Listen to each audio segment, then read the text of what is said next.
adalah masa adanya peningkatan penggunaan dan keakraban dengan komunikasi, media, dan teknologi digital seperti saat ini.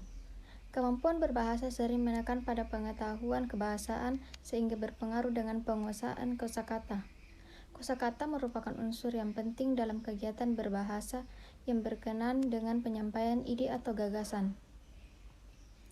Saat seseorang menguasai perbendaharaan kosakata, maka semakin banyak ide atau gagasan yang akan dikuasainya sehingga mudah untuk diungkapkan. Kosakata yang pertama yaitu anfaedah. Sebaiknya membahas arti kata faedah terlebih dahulu. Kata faedah merupakan kata dalam bahasa Indonesia yang memiliki arti seperti manfaat, guna, atau sesuatu yang menguntungkan.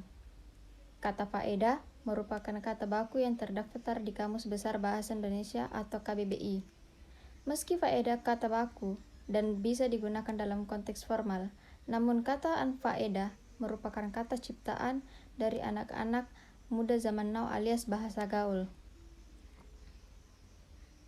Kata anfaedah merupakan lawan kata atau kata negatif dari faedah, yaitu tidak bermanfaat, tidak berguna, atau tidak menguntungkan.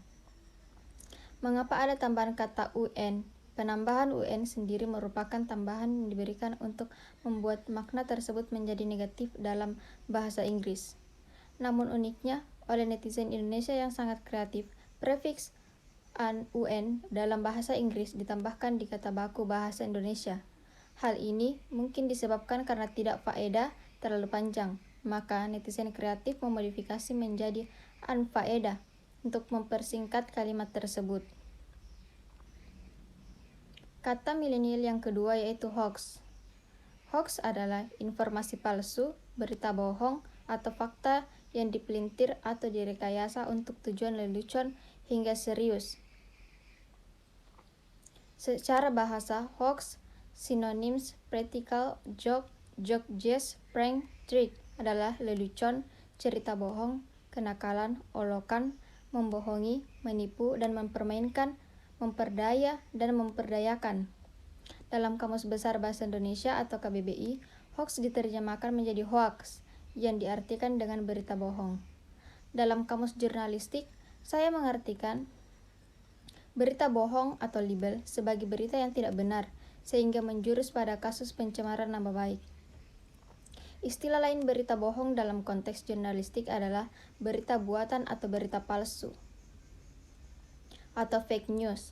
Hampir sama dengan berita bohong, berita buatan adalah pemberitaan yang tidak berdasarkan kenyataan atau kebenaran, atau non-factual, untuk maksud tertentu. Dengan demikian, dalam dunia jurnalistik, hoax bukan lagi hal baru. Hoax bertumbuh dan kembang seiring dengan popularitas media sosial. Media sosial memungkinkan semua orang menjadi publisher atau penyebar berita, bahkan berita yang dibuatnya sendiri, termasuk berita palsu atau hoax.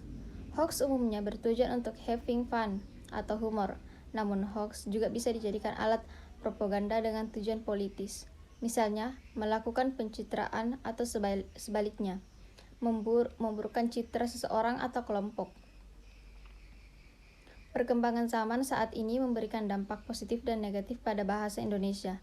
Dampak positif dari perkembangan zaman, perbendaharaan kosakata bahasa Indonesia semakin bertambah, dan alangkah baiknya jika kosakata tersebut dijadikan kamus bahasa milenial. Sedangkan dampak negatifnya, generasi muda lebih senang menggunakan bahasa milenial dibandingkan bahasa Indonesia yang sesuai dengan PUEBI.